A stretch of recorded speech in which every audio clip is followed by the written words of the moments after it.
नमस्कार मित्रों, मैं professor CP Bhasin, farmer senior professor of chemistry, Hemchandracharya, north Gujarat university Patan Gujarat. Friends, आज इच्छा करी एक ऐसा विषय लिया जाए और उस पर एक ऐसी खुल के चर्चा की जाए जो शायद हमारे देश की इस समय सबसे बड़ी आवश्यकता है। और वो विषय मैं लेकर आया हूं आर्टिफिशियल इंटेलिजेंस या कृत्रिम बुद्धिमत्ता। कृत्रिम बुद्धिमत्ता हिंदी में कहें, इंग्लिश में आर्टिफिशियल इंटेलिजेंस। पिछले एक साल से ना जाने क्यों मैं समझता हूं देश का जो पढ़ा लिखा तबका है, जिसको मालूम है कि आर्टिफिशियल इंटेलिजेंस क्या होता है, कुछ डरा हुआ लग रहा है। खास करके युवा पीढ़ी, जिसको अभी रोजगार की तरफ अग्रसर होना है, एम्प्लॉयमेंट लेना है, उनका डरना स्वाभाविक है। मैं प्रश्न करता हूं, इस समय मेरे देश में साक्षरता की दर बहुत अच्छी है, rate of literacy is very high. यदि मैं दूसरा प्रश्न करूं, आप पूरे देश का सर्वे करवाएं और लोगों से पूछें आर्टिफिशियल इंटेलिजेंस, कृत्रिम बुद्धिमत्ता क्या है, आपको क्या लगता है कितने प्रतिशत लोग आर्टिफिशियल इंटेलिजेंस को सही डिफाइन कर उसका उपयोग और दुरुपयोग के बारे में चर्चा कर पाएंगे? मैं समझता हूं शायद 10 या 15% ऐसे लोग होंगे जो आर्टिफिशियल इंटेलिजेंस को पूरी तरह समझ चुके हैं। होता यह है, जब कोई नई चीज आती है, देश में खुली चर्चा होनी चाहिए ताकि हमारे देश की जो बहुसंख्यक आबादी साक्षर है लेकिन शिक्षित नहीं है, उसको भी कुछ जानकारी मिल सके। लेकिन मैं समझता हूं मीडिया की भी इसमें कहीं ना कहीं उतनी भूमिका नहीं रही जितनी होनी चाहिए। फ्रेंड्स, आर्टिफिशियल इंटेलिजेंस है क्या? What is AI? एक सेंटेंस में कहने का प्रयास करें, आर्टिफिशियल इंटेलिजेंस का मतलब है कुछ ऐसी कृत्रिम मशीनों का निर्माण करना जो मानव मस्तिष्क को प्रतिस्थापित कर सके। टू मैन्युफैक्चर सच डिवाइसेस और high technology which can replace human mind, because mind is the main thing which is specially allotted by God to human beings. Friends, कृत्रिम बुद्धिमत्ता का मतलब है आदमी के मस्तिष्क को मशीनों के द्वारा, आर्टिफिशियल टेक्नोलॉजी के द्वारा प्रतिस्थापित कर देना। अब मैं यदि कहूं तो ये डर मैं पिछले 1 साल 6 महीने से देख रहा हूं। आर्टिफिशियल इंटेलिजेंस कब आया था? मैं समझता हूं जब इंटरनेट आया था तभी आर्टिफिशियल इंटेलिजेंस का आगमन हो गया था। और मैं समझता हूं इंडिया के छोटे शहरों में लगभग 2000 के आसपास, मैं कह रहा हूं जो टाउन से, मैं सिटीज की बात नहीं कर रहा, सिटीज में काफी पहले आया होगा, 2000 तक इंटरनेट पहुंचने लगा था। क्या इंटरनेट में आर्टिफिशियल इंटेलिजेंस का कहीं उपयोग है या नहीं? गूगल का उपयोग हम कर रहे हैं, हर किसी के पास स्मार्टफोन है और तुरंत हम गूगल में किसी स्पेलिंग को ढूंढ लेते हैं या किसी व्यक्ति के बारे में जानकारी लेनी है, मुझे महात्मा गांधी के बारे में लेनी है, लियो टॉलस्टॉय के बारे में लेनी है, कार्ल मार्क्स के बारे में लेनी है, लेनिन के बारे में लेनी है, गुरु गोलवलकर जी के बारे में लेनी है, डॉक्टर हेडगेवार जी के बारे में लेनी है। सारी जानकारियां फ्रैक्शन ऑफ सेकंड में गूगल, आजकल तो माइक ऑन कीजिए, आप बोलिए और आपके सामने हाजिर हो जाएंगे। क्या ये आर्टिफिशियल इंटेलिजेंस नहीं है? यदि है तो हम कितने सालों से इसका उपयोग कर रहे हैं? मैं समझता हूं कम से कम लगभग 14-15 सालों से तो मैं गूगल का बहुत उपयोग करके अपने आप को लाभान्वित कर रहा हूं। यह भी आर्टिफिशियल इंटेलिजेंस है। आप गूगल में कोई प्रश्न कीजिए, लिखिए या माइक ऑन करके आप बोल दीजिए, आपके सामने उत्तर आ जाएगा। दूसरा, मैं पहले उदाहरण देना चाहूंगा, वॉइस मैसेज। कितने वर्षों से आप देख रहे हैं, माइक को आप पुश करके रखिए, आप बोलते जाइए, आपका 1, 2, 3 मिनट का मैसेज चला जाएगा।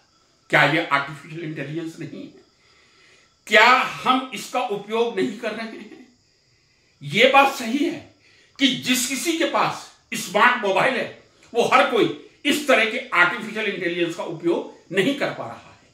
वो या तो सीरीज देखने में करेगा ज्यादातर समय, और या फिर बच्चे होंगे गेमिंग के लिए करेगा। वेरी वेरी अनफॉर्चुनेटली जो पोर्न साइट्स हैं जिनका नहीं दुरुपयोग होना चाहिए, सुप्रीम कोर्ट को रोक लगानी पड़ी उसको। कितने प्रतिशत मेरे देश की आबादी गूगल का उपयोग करके ज्ञान की प्राप्ति कर रही है। चलिए ये बात छोड़िए, वैसे किसी चीज को पढ़ के ज्ञान प्राप्त करना सबसे कठिन काम होता है। आप एक बिजनेस करिए, उसको फ्लरिश कीजिए, जो ट्रेडिशनल बिजनेस है, मैं मॉडर्न बिजनेस की बात नहीं कर रहा हूं जो IIM अहमदाबाद, लखनऊ या बेंगलोर से निकल जाते हैं। बिजनेस कीजिए, सबसे कठिन है, मैं स्वयं स्वीकार कर रहा हूं, उचित अध्ययन करके सही डिग्री का प्राप्त करना। सही डिग्री का प्राप्त करना मीन्स किसी अच्छे विश्वविद्यालय से आप यदि PhD तक की उपाधि लेते हैं, आपको काफी अध्ययन करना पड़ता है, इसमें कोई दो राय नहीं है। और आजकल का जो जमाना, अब ये AI के बारे में कहता हूं, AI के बारे में टीचर्स के लिए एक बहुत बड़ी चुनौती सामने आई है। इवन जब गूगल आया था, मुझे याद है आज से 10-15 साल पहले जब हम लोग लेक्चर दिया करते थे एकेडमिक स्टाफ कॉलेजेस में, और गलती से किसी देखते थे कि टीचर लगा हुआ है मोबाइल में, उसके पास जाते थे कि आप क्या कर रहे हैं सर, मैं गूगल में देख रहा हूं, गूगल में सर्च कर रहा हूं। तो मुझे याद है लगभग 14-15 साल से गूगल का उपयोग भारत में चल रहा है। मित्रों, फिर आर्टिफिशियल इंटेलिजेंस से इतना डर क्यों लग रहा है? एक कारण यह है, जब हमारे व्यवसाय पर सीधा कोई प्रहार करता है तब हमारा चिंतित होना स्वाभाविक होता है। अभी तक गूगल का इस्तेमाल, मैं फिर कह रहा हूं, या वॉइस मैसेज भेजना या मेल्स कर देना, यह हमारे जीवन का एक अंतरिम भाग बन गया था। और यदि हमारा नेट थोड़े समय के लिए स्लो हो जाएगा, हमें बेचैनी हो जाती है, क्योंकि हम हर पल अब स्मार्टफोन के साथ जीने के आदी हो गए हैं। ये मैं पढ़ाई लिखाई के संदर्भ में कह रहा हूं, मैं गेमिंग और सीरीज के संदर्भ में नहीं कह रहा। शायद माफ कीजिएगा यदि किसी को बुरा लगे, लेकिन यदि हम कोई चीज पढ़ रहे हैं, अचानक नेट की प्रॉब्लम आती है, मन में एक दुविधा उत्पन्न होती है। अचानक चिंता का कारण क्या है? गूगल से आप ज्ञान ले सकते थे, लेकिन जब से ये एक वर्ड आपके सामने आया, ChatGPT, जी हां, ChatGPT का मतलब क्या है? आपको आर्टिफिशियल इंटेलिजेंस ने एक ऐसा उपहार दे दिया है, आप कोई स्क्रिप्ट लिखना चाहें, आप स्क्रिप्ट लिख सकते हैं। आजकल टैबलेट्स, स्मार्ट टैबलेट्स आ रहे हैं, उनमें AI आ रहा है। अब मैं गूगल से हट के बात कर रहा हूं, कृपया इस चीज को ध्यान रखिएगा। आप कमांड दे दीजिए, कृपया मेरी एक एप्लीकेशन लिख दीजिए, मुझे इलेक्ट्रिसिटी बोर्ड में कंप्लेंट करनी है, पूरी एप्लीकेशन आपके सामने आ जाएगी। आप लिखिएगा, कृपया 2 पेज महात्मा गांधी जी पे लिख दीजिए। ये जो ChatGPT, अभी इसका 4th वर्जन ही है, 5th आने वाला है, तब क्या होगा मैं नहीं जानता। यानी आपको जो ज्ञान लेने में कई घंटे लगते थे, आज आपके सामने लिखा हुआ सामने आ जाता है। लाभ है, बहुत अधिक लाभ है। जिस चीज को लिखने में हमें इतना समय लगता है, आज कुछ ही क्षणों में हम कर लेते हैं।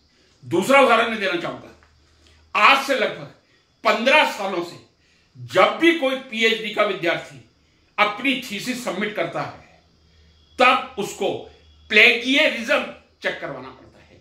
प्लेगियरिज्म का मतलब उसने कितना कॉपी पेस्ट किया है, वो सॉफ्टवेयर डिटेक्ट कर लेता है। क्या ये आर्टिफिशियल इंटेलिजेंस नहीं है? यदि ऑस्ट्रेलिया में या कनाडा में किसी ने किसी टॉपिक पर, हेट्रोसाइक्लिक कंपाउंड पर या कोऑर्डिनेशन कंपाउंड पर या ग्रेफीन पे कुछ लिखा है, कोई पुस्तक लिखी हुई है और आपने उसको कॉपी किया है, तुरंत सॉफ्टवेयर उसको पकड़ लेता है, प्लेगियरिज्म आ जाता है। क्या यह आर्टिफिशियल इंटेलिजेंस नहीं है? मैं कब समझता हूं इस मामले में मैं अलग लेक्चर एक प्लेगियरिज्म पे देना चाहूंगा, कोई कमेंट नहीं करना चाहूंगा। जो भी प्लेगियरिज्म के सॉफ्टवेयर हैं, ट्रेडिटेड है, उर्कुंड है या ऑथेंटिक है, मैं एम्फेटिकली बोल रहा हूं, ऑथेंटिक, बहुत उपयोगी है। ये आर्टिफिशियल इंटेलिजेंस का उदाहरण है। लेकिन अब जो चैट जीपीटी आया है, जिसने स्क्रिप्ट लिखना शुरू कर दिया है, उससे लोगों को यह लग रहा है शायद हमारी नौकरियों पर असर पड़ेगा, नो डाउट। जो काम 10,000 लोग मिलकर करते हैं, यदि वो 10 अलग अलग गजेट से एआई कर लेगा तो इसमें मुझे कोई आश्चर्य नहीं होगा। अब डायरेक्ट फायदे और नुकसान पे आ जाएं। एम्प्लॉयमेंट की बात को भी यहां छोड़ देते हैं। आर्टिफिशियल इंटेलिजेंस के फायदे क्या हैं?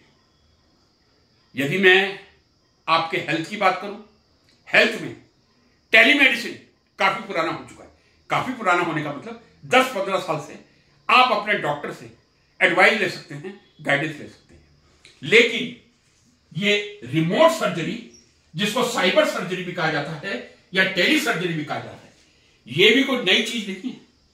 कई वर्षों से इसका उपयोग हो रहा है। आप ऑपरेशन भीलवाड़ा में कर रहे हैं, पाटन में कर रहे हैं, सोलन में कर रहे हैं, शिमला में कर रहे हैं, श्रीनगर में।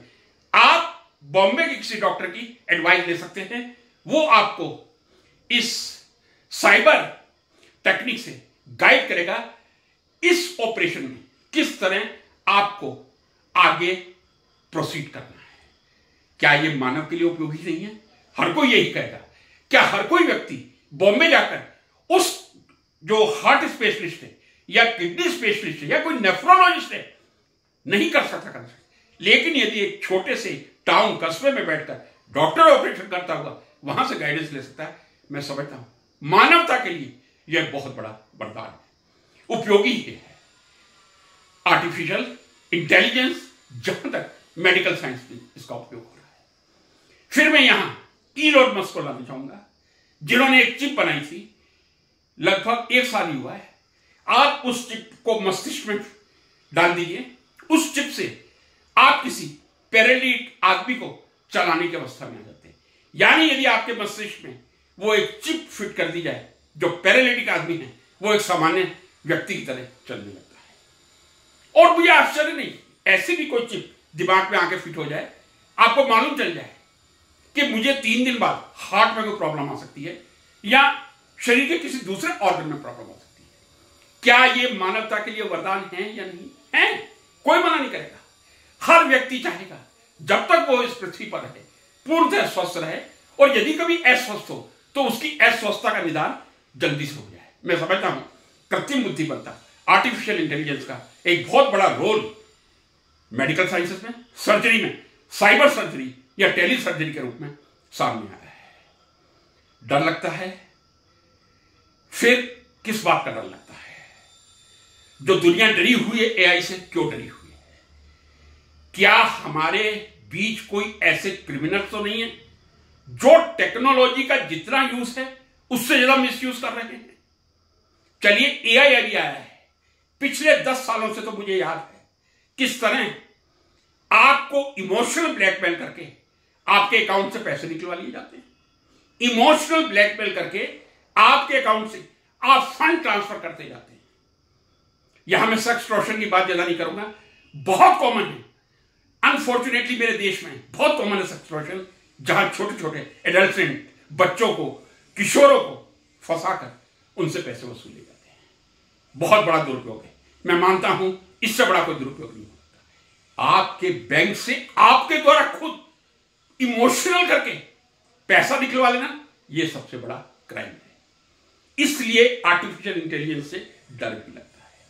यह तो इमोशनल ब्लैकमेल होकर मैंने खुद निकाल दिया। हमेशा आरबीआई कहता है आप किसी को अपना सीवीवी नंबर मत दीजिए, आप किसी को ओटीपी शेयर मत कीजिए, आप किसी को अपना पिन मत बताइए। क्यों कहता है?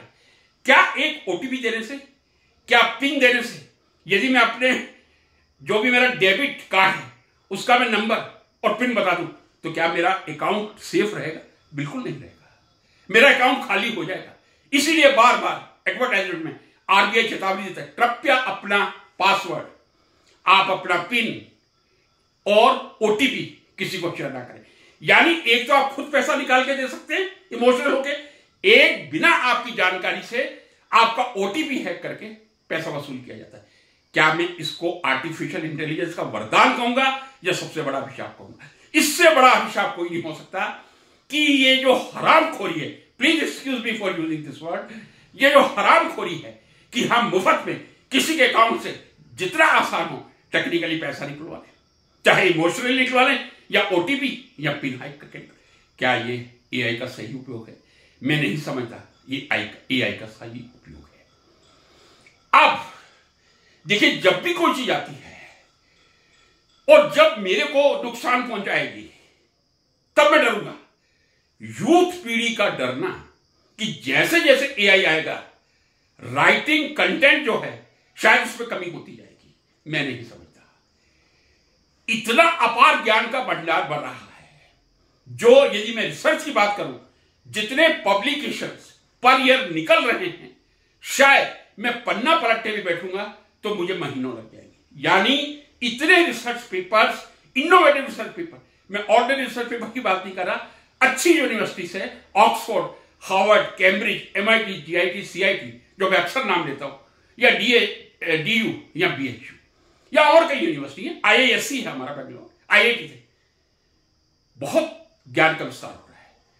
हम कंटेंट राइटर बन सकते हैं, वो हमारी एक आजीविका का साधन हो सकता है।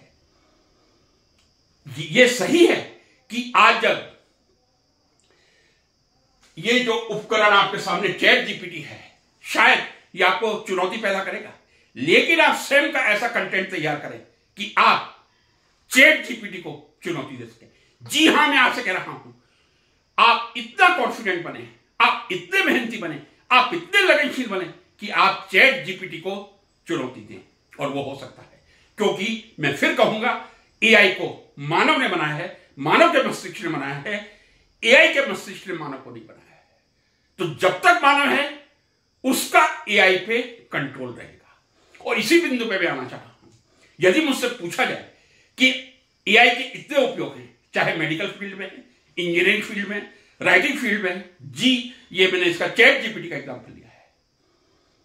यदि आप एआई के विस्तार के साथ, क्योंकि अभी तो एआई की एबीसीडी शुरू नहीं हुई, जब हम जेड तक जाएंगे पता नहीं एआई किस स्वरूप में होगा, मैं कह नहीं सकता, मैं नहीं कह सकता। हो सकता है कोई एआई का ऐसा उपकरण आ जाए, मैं यहां खड़ा हुआ वीडियो बना रहा हूं और मुझे एकदम रोक दे, हैक कर दे, मुझे कोई आश्चर्य नहीं होगा। टेक्नोलॉजी का विकास जिस तरह से हो रहा है, टेक्नोलॉजी के किसी भी विस्तार पर शंका करना मूर्खता होगी। लेकिन एक बात है, जिन वैज्ञानिकों ने एआई को बनाया है और आज मानव जाति को एआई के उपयोग के सामने खड़ा किया है, यानी जिस मानव बुद्धि ने एआई को बनाकर मानव जाति को एक लाभ की चरम सीमा पर पहुंचा है, वही वैज्ञानिक, उन्हें ही यह प्रयास करना होगा कि एआई को कैसे कंट्रोल किया जा सके। मित्रों, इस बात को आप फिर सुन लीजिए, बहुत इंपॉर्टेंट बात कह रहा हूं। यदि एआई पर आपका कंट्रोल नहीं रहा, और मैं इतना पता नहीं कॉन्फिडेंट हूं कि यदि हमने एआई को बनाया है तो हम उस पर कंट्रोल क्यों नहीं कर सकते। यदि आपका एआई पर कोई कंट्रोल नहीं रहा तो एआई आप लोगों के लिए अभिशाप हो सकता है, यह कर्स हो सकता है, कहने में मुझे कोई संदेह नहीं। यदि वैज्ञानिकों ने मानव के द्वारा एआई को कंट्रोल करने का कोई दूसरा एआई बना लिया, ऐसा एआई बनाया जो दूसरे एआई को कंट्रोल करे, कहीं वो गलत काम ना करे, तब एआई मानव जाति के लिए वरदान ही साबित होगा। मैं मानता हूं रोजगार की थोड़ी समस्या हो सकती है, लेकिन जिस तरह हमारे यहां इंटरनेट का बैंकों में दुरुपयोग हो रहा है और जिस तरह लोगों से बैंक से पैसा वसूला जा रहा है या हैक करके उनके अकाउंट से पैसा निकाला जा रहा है, यदि एआई को कंट्रोल नहीं किया तो कई ज्यादा भयानक असर इसके सामने आ सकते हैं।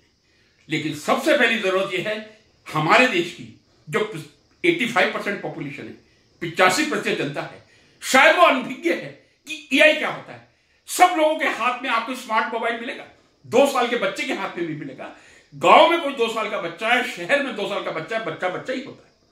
ठीक है, गांव वाले बच्चे को सीखने में थोड़ा टाइम लगेगा due to parental education, but गांव वाला भी सीखेगा, शहर वाला भी सीखेगा।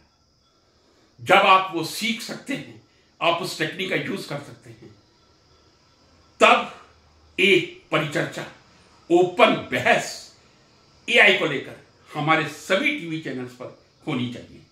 जनता को जागरूक करना चाहिए। अभी भी कई लोग ऐसे हैं बेचारे, जो बूढ़े ग्रामीण लोग हैं, बैंक में जाते हैं और गलती से एटीएम कार्ड का यूज करते हैं।